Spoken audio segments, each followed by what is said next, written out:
ಎಲ್ರಿಗೂ ನಮಸ್ತೆ. ನಿಮಗೆಲ್ಲ ಗೊತ್ತಿರೋ ಹಾಗೆ ಎಲ್ಲ ವಿಷಯ ಎಲ್ಲ ಗೊತ್ತು, ಎಲ್ಲ ನ್ಯೂಸನ್ನು ನೋಡಿದ್ದಾರೆ ಎಲ್ಲರೂ. ಈಗ ಇದು ಉದ್ದೇಶಪೂರ್ವಕವಾಗಿ ಅಂತ ನಾವೇನು ಹೇಳೋದು ಬೇಕಾಗಿಲ್ಲ, ಅಲ್ಲೇ ಗೊತ್ತಾಗ್ತಿದೆ. ಯಾಕೆಂದರೆ ನಾಳೆ ಸಿನಿಮಾ ರಿಲೀಸು, ಒಂದು ಇಷ್ಟಪಟ್ಟು ಮಾಡಿರುವಂಥ ಸಿನಿಮಾ ಕುಲದಲ್ಲಿ ಕೇಳೋದು ಸಿನಿಮಾ ನಾಳೆ ಬೆಳಗ್ಗೆ ರಿಲೀಸು. ಅದು ರಾಜ್ಯಾದ್ಯಂತ ರಿಲೀಸ್ ಆಗ್ತಾಯಿದೆ. ಈ ನಡುವೆ ನಾಳೆ ರಿಲೀಸ್ ಇಟ್ಕೊಂಡು ಇವತ್ತು FIR ಮಾಡೋ ಅವಶ್ಯಕತೆ ಇರಲಿಲ್ಲ. ಯಾಕೆಂದರೆ ಇತ್ತೀಚಿನ ದಿನಗಳಲ್ಲಿ ನಾನು ಮಾತಾಡಿದ್ದೀವಿ, ಏನು ಹೆಂಗೆ ಅಂತ ಕೇಳಿದಾಗ ಕೆಲವೆಲ್ಲ ಕ್ಲಾರಿಟಿನೂ ಕೊಟ್ಟಿದ್ದಾಳೆ. ಹಿಂಗೆ ನಾನು ಸುಮ್ಮನೆ ಇದ್ರು ಬೇರೆಯವ್ರು ಬಿಡ್ತಿಲ್ಲ, ಹಿಂಗೆ ಮಾಡಿಸ್ತಾರೆ, ಕೆಲವೆಲ್ಲ ಮಾಡು, ಈ ಥರ ಮಾಡು ಅಂತ ಹೇಳ್ಕೊಡ್ತಿದ್ದಾರೆ ಅಂತ. ಅವ್ರು ಯಾರ್ಯಾರು ಹೇಳ್ಕೊಡ್ತಾರೆ ಅನ್ನೋದು ನನ್ನ ಹತ್ರ ಬಾಯ್ಬಿಟ್ಟಿದ್ದಾಳೆ.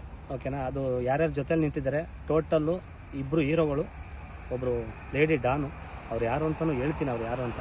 ಅವ್ರು 3 ಜನ ಜೊತೆ ಒಂದು 10-12 ಜನ ಒಟ್ಟಲ್ಲಿ ನನ್ನನ್ನು ಸಾವು ಬಯಸ್ತಿದ್ರಂತೆ. ಮೊನ್ನೆ ಅವನು ಇವ್ರು ಸಾಯಬಾರ್ದು, ಅವನಾರು ಸಾಯಬಾರ್ದು, ಆ ಥರದ್ದು ಒಂದಿಷ್ಟು ಸಾವುಗಳೆಲ್ಲ ಬಯಸಿ ನಗಾಡ್ತಿದ್ರಂತೆ.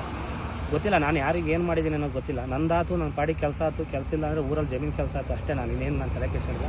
ಪ್ರತಿಯೊಂದು ಸಾಕ್ಷಿನ ನಾನು ತಂದು ಕೊಡ್ತೀನಿ. ಈಗ ನನಗೆ ಒಂದೇ ಓಡ್ತಿರೋ ತಲೆಯಲ್ಲಿ. ಯಾಕೆ ಅಂದರೆ 1.5-2 ತಿಂಗಳಿಂದ ಈ ಸಿನಿಮಾ ರಿಲೀಸ್ ಅಂತ ಎಲ್ಲರ ಮನೆಗೂ ಹೋಗಿ ಇನ್ವಿಟೇಷನ್ ಕೊಟ್ಟು ಸಿನಿಮಾ ಕರೆದಿದ್ದೀನಿ. ಎಲ್ಲರೂ ಕೂಡ ಸಿನಿಮಾ ನಾಳೆ ಬಂದು ನೋಡ್ತಾರೆ. ಅದಕ್ಕೆ ಮೋಸ ಆಗಬಾರ್ದು. ಯಾಕೆಂದ್ರೆ ನಿರ್ಮಾಪಕರು ಎಲ್ಲಿಂದ ದುಡ್ಡು ತಂದಿರ್ತಾರೋ ಏನಾಗಿರ್ತಾರೋ ಅದು ಗೊತ್ತಿಲ್ಲ. ಬಟ್ ಇವರಿಗೆಲ್ಲ ಗೊತ್ತಾಗಲ್ಲ. ಅದು ಏನೋ ಒಂದು ಹೆಸರಾಳು ಮಾಡಿದರೆ ಇದು ಮುಗೀತು ಅಂತ ಅವ್ರ ಮೈಂಡ್ ಏನೋ ಗೊತ್ತಿಲ್ಲ ನನಗೆ.